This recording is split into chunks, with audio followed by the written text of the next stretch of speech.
Good morning. I want to talk to you a little bit about an issue that came up yesterday with the candidate, primarily because I want to try to help you understand what people see when they get your resume.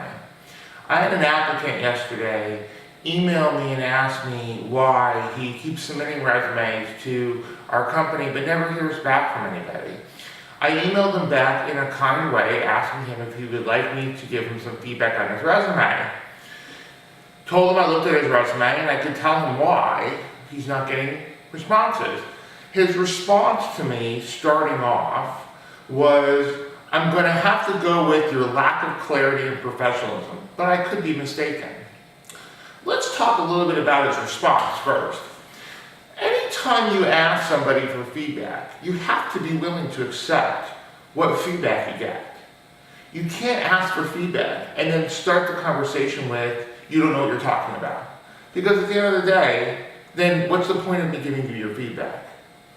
But let's talk about exactly what's wrong with this guy's resume. Why is this guy not getting a call back? This candidate has made the number one worst decision when making his resume. It's the one pet peeve that many hiring managers have, as well as recruiters, and it's the number one reason why a lot of candidates that do this don't actually get callbacks.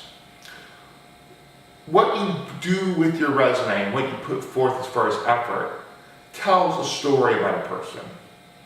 How much attention to detail, how thorough you are, how much information you give them as far as your accomplishments. All these things result into what people's perception is of you.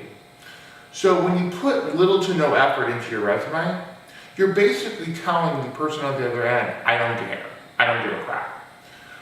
You're telling that person ultimately that as a manager, as a specialist, as an engineer, that you're not going to take the time, nor the energy, nor the effort to put it into your job.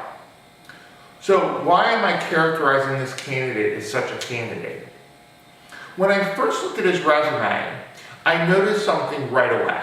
It only took seconds for me to assimilate that his job descriptions under each of his jobs was not in his own words. The way it was written, it sounded like that they were job descriptions from a company. As you know, when you write a resume, one of the most important pieces of your resume is what you did, what your job duties were, and what your accomplishments were at each job. However, that doesn't mean that you can copy and paste the job description from your company and just throw it on your resume. Just because a job description was created for a job doesn't entirely mean that those are the duties, all inclusive, that you're going to do.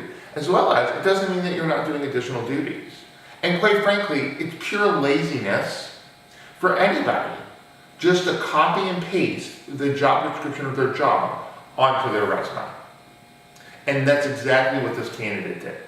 When I looked at his resume, it literally took me 2 seconds to realize that he had copied and pasted each of his company job descriptions onto his resume and said, "I'm done, there's my resume." So the answer to the question of what causes this candidate to not get a response is simple. He doesn't care. He's putting little to no effort into what represents him. And companies see that. They see his piece of paper, they see what he's doing, and they're saying to themselves, "Why would I even bother talking to this person when they can't even take the time to write a resume?" So Eric, I know you're out there, and I know you'll probably watch this.